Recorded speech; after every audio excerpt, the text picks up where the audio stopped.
Hello and welcome to Kaizen classes.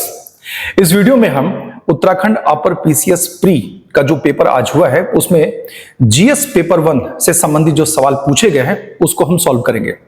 और हमारा यह जो वीडियो है वो 3 पार्ट में आएगा। पहले पार्ट में जो कि मैं इसको बना रहा हूं, इसमें हम शुरुआत के 50 प्रश्नों को देखेंगे और हमने जिस ग्रुप को लिया है या श्रृंखला को लिया है वह कौन सा है, वह है सी। तो चलिए हम देखते हैं शुरुआत के 50 जो प्रश्न हैं उन प्रश्नों के सही जवाब क्या है। तो चलिए हम इसे स्टार्ट करते हैं।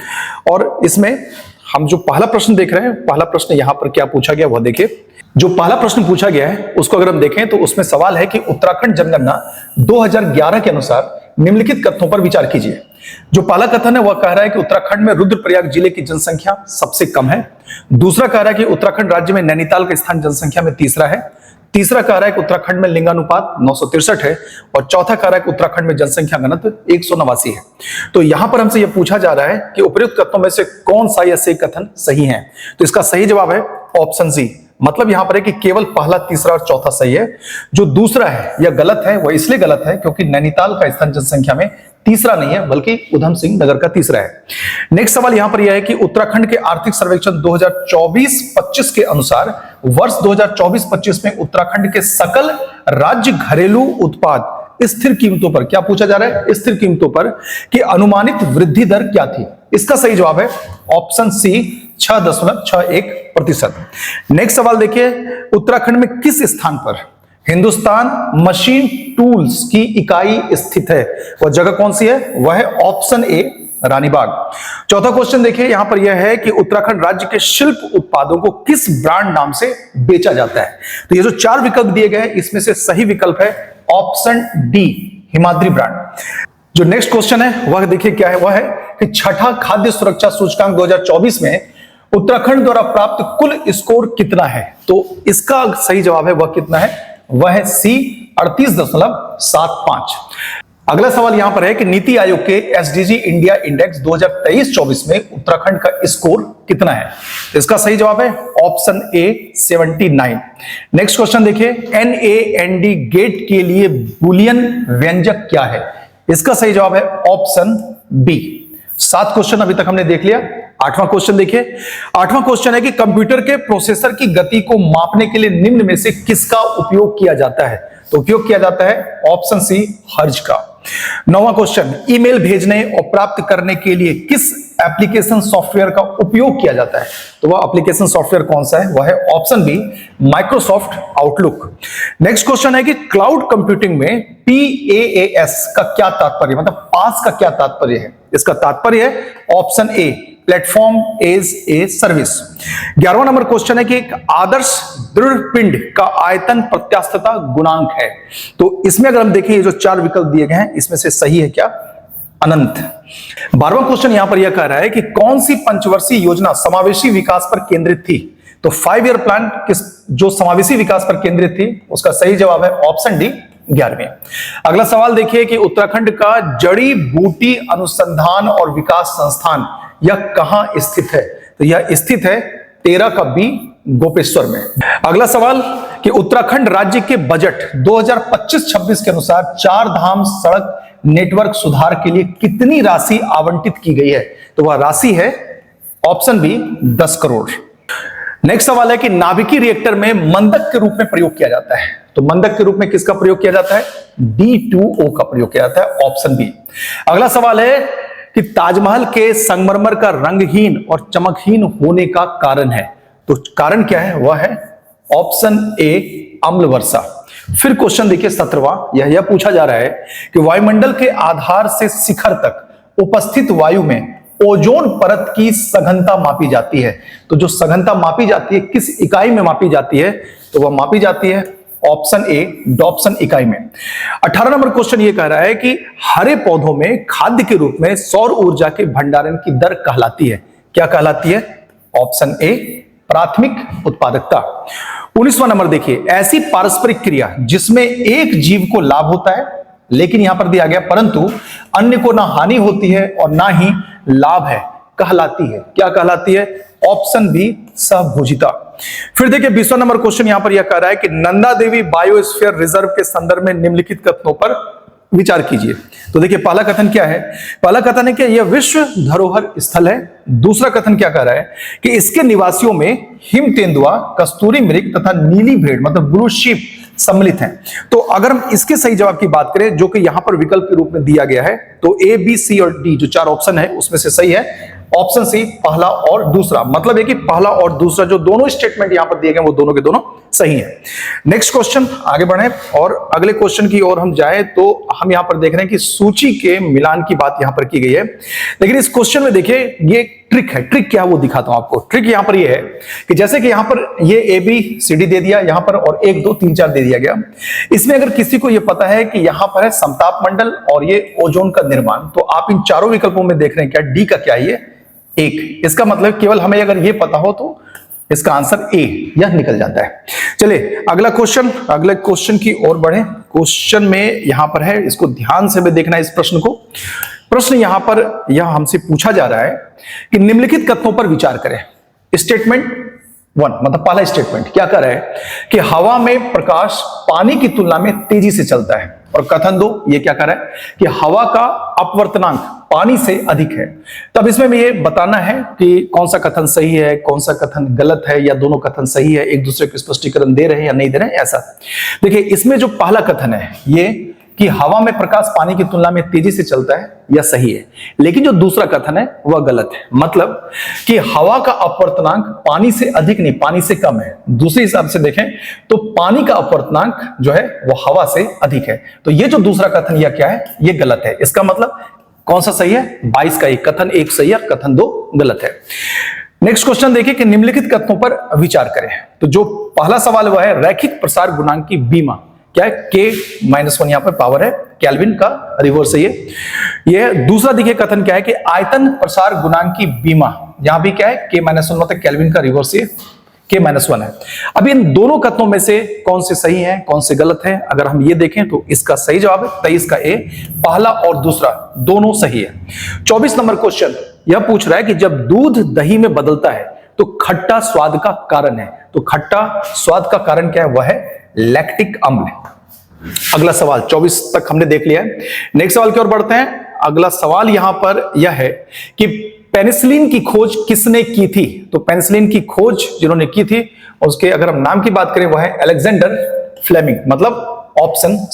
चलिए अगला क्वेश्चन यहां पर है कि पौधों के वर्गीकरण का सही क्रम होता है। तो यहां पर जो ये दिया गया सही क्रम, तो ये जो 4 विकल्प दिए गए हैं इसमें से सही कौन सा है, ऑप्शन ए मतलब वर्ग, फिर गण, फिर कुल, वंश और जाति, ये सही है। 27 नंबर देखिए कि अप्रैल 2025 में पेश किए गए वक्फ संशोधन विधेयक का मुख्य फोकस क्या था। तो यहां पर है इसका जवाब, सही जवाब ऑप्शन बी, वक्फ संपत्तियों की पारदर्शिता और बेहतर प्रशासन सुनिश्चित कर रहा है। 28 क्वेश्चन देखिए, क्वेश्चन नंबर 28 कि अप्रैल 2025 में केंद्रीय मंत्रिमंडल ने सीमावर्ती गांवों के विकास के लिए किस कार्यक्रम को मंजूरी दी थी।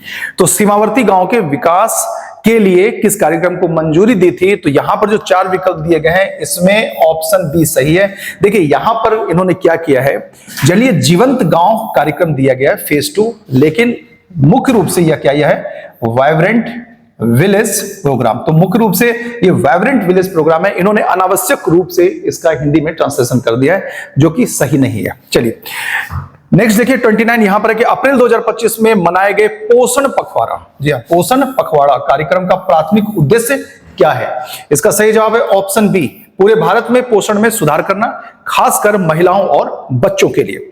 बढ़ते हैं अपने अगले सवाल की ओर, और अगला सवाल यहां पर जो हमें दिख रहा है वह है यहां पर 30वां सवाल है। और 30वां सवाल क्या पूछ रहा है कि इसरो का मॉड्यूल 4 अप्रैल 2025 को वायुमंडल में पुनः प्रवेश कर गया तथा हिंद महासागर में उतरा।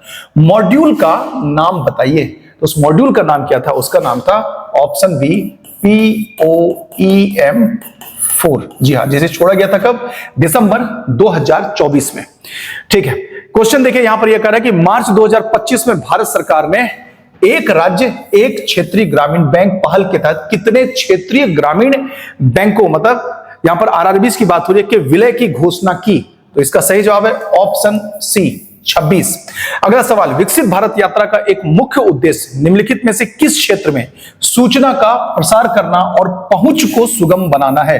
ये विकसित भारत यात्रा के बारे में पूछ रहा है। इसका सही जवाब है ऑप्शन सी, कल्याण और विकास योजनाएं।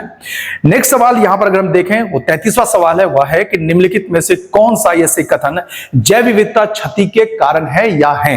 तो इसमें देखिए, पहला यह कह रहा है कि आवासीय क्षति एवं विखंडन जंतुओं एवं पौधों के विलुप्तीकरण के मुख्य कारण है, एकदम सही है। दूसरा, मानव की गतिविधियों द्वारा प्राकृतिक संपदा का अधिक दोहन हो सकता है, यह भी सही है।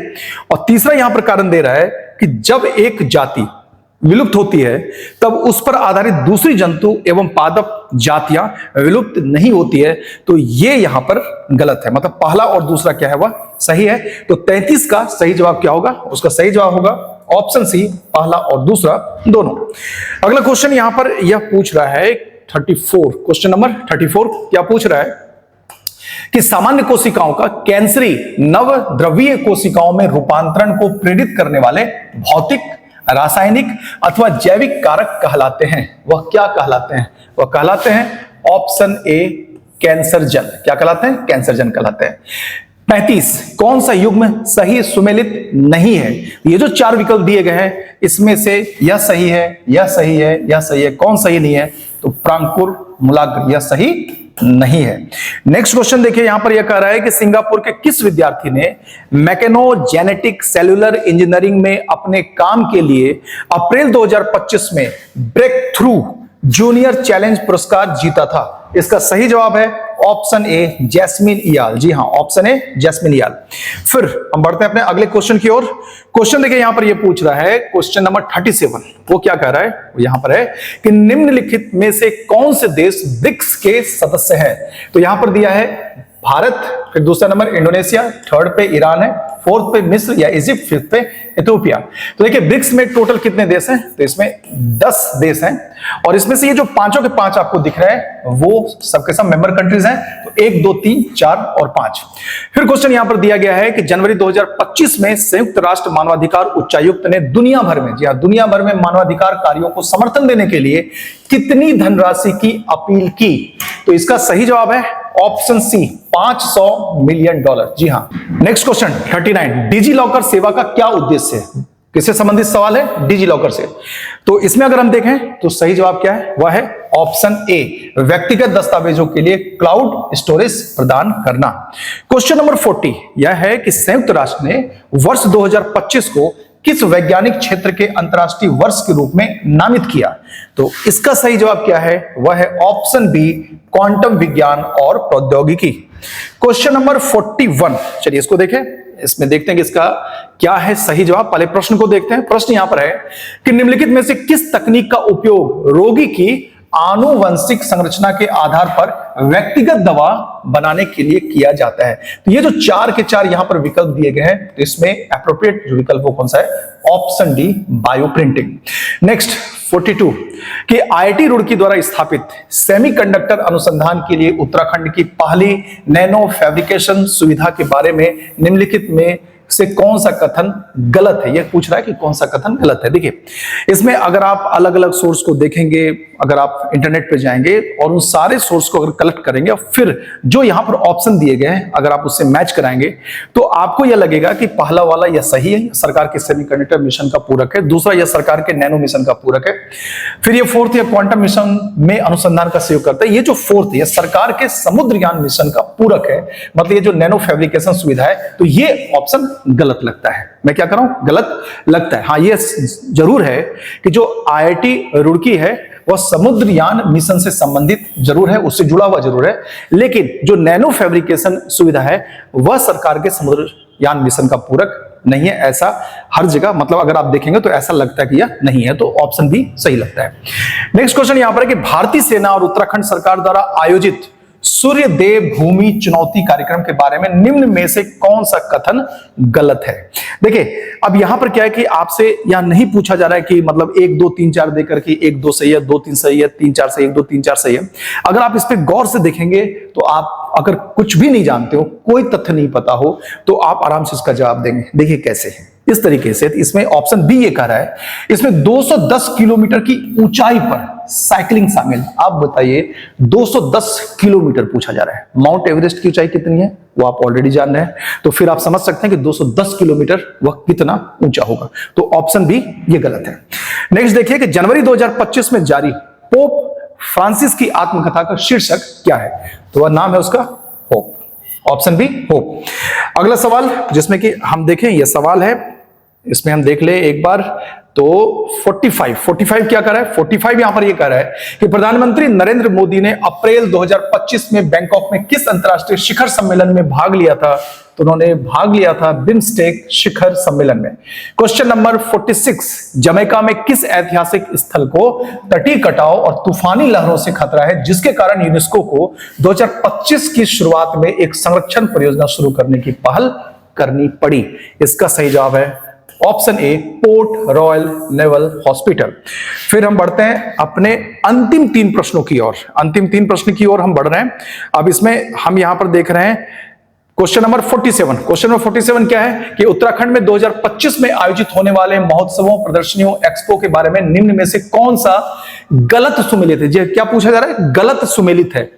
तो यहां पर जो 4 विकल्प दिए गए हैं इसमें से ऑप्शन डी ये क्या है, यह गलत है। इंडो हिमालयन एक्सपो ये कहां हुआ था, ये हुआ था हरिद्वार में। फिर देखिए क्वेश्चन नंबर 48, उत्तराखंड में 38वें राष्ट्रीय खेलों के सफल आयोजन के बाद भारत, यहां डैश है, ओलंपिक की मेजबानी के लिए स्वयं को तैयार कर रहा है। तो कब के लिए, 2036 की मेजबानी के लिए खुद को तैयार कर रहा है। क्वेश्चन नंबर 49, निम्न में से कौन सी पुस्तक उत्तराखंड के प्रसिद्ध लेखक पुष्पेश पंत द्वारा नहीं लिखी गई है। तो यहां पर ऑप्शन ए, ऑप्शन बी और ऑप्शन सी में जो नाम है वो पुष्पेश पंत के द्वारा लिखी गई पुस्तकों के नाम है। और रही बात ऑप्शन सी हिमालय के बर्फ, तो इस नाम से कोई भी पुस्तक नहीं लिखी गई है। और बात करें हम अंतिम प्रश्न की, तो अंतिम प्रश्न यहां पर यह है कि 38वें राष्ट्रीय खेलों का समापन समारोह कहां आयोजित किया गया। तो इसका सही जवाब है ऑप्शन बी, अंतरराष्ट्रीय खेल स्टेडियम हल्द्वानी में, जहां कौन आए थे, तो गृह मंत्री अमित शाह आए थे। और इसकी शुरुआत किन्होंने की थी, तो शुरुआत की गई थी देहरादून में, जहां कौन आए थे, प्रधानमंत्री मोदी वहां पर आए थे। तो देखिए इसमें हमने 50 प्रश्न को देखा है। अब आप ये सोच रहे होंगे कि 50 प्रश्न क्यों देखा है, इसलिए क्योंकि हम लगातार प्रश्न को खोज रहे हैं। तो एक सेट हमने 50 का बनाया, दूसरा सेट भी अगले 50 क्वेश्चन का होगा, और जो अंतिम वीडियो होगा वह हमारे अंतिम के 50 प्रश्नों के लिए होगा। तो इसके साथ इस वीडियो को हम समाप्त करते हैं। आप हमारे साथ बने रहिए, आगे के जो 100 क्वेश्चन है उससे संबंधित वीडियो 2 पार्ट में आपके समक्ष आएंगे। और आपको हमारा यह प्रयास कैसा लग रहा है, कमेंट सेक्शन में आप हमें जरूर बताएं। धन्यवाद।